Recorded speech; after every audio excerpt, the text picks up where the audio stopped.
Kulungan ng bagsak ng tatlong lalaking grade 12 student matapos umunong pagsamantalahan ng kaeskwela sa Baseco sa Maynila.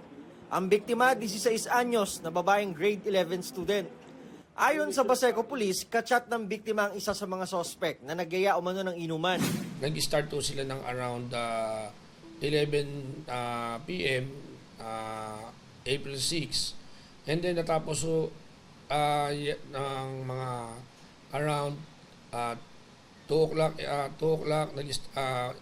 approximately 2 o'clock in the morning. Sa kwento ng ating biktima, nakatulog daw siya sa sobrang kalasingan. Nalimpungatan na lang daw ito nang maramdamang may humahalik sa kanya habang hawak-hawak ang kanyang kamay.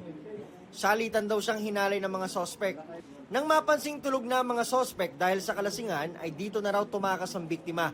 Nag-isip po itong ating biktima kung saan po ang ginawa niya, umalis po siya sa place of incident po, kung saan nagpunta siya sa kanyang kaibigan. Sa bahay ng kaibigan na siya natunto ng kanyang nanay, saka sila nagsumbong sa pulis.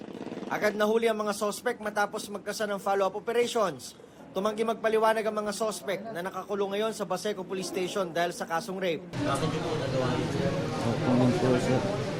Para sa GMA Integrated News, ako si Nico Wahe, ang inyong saksi.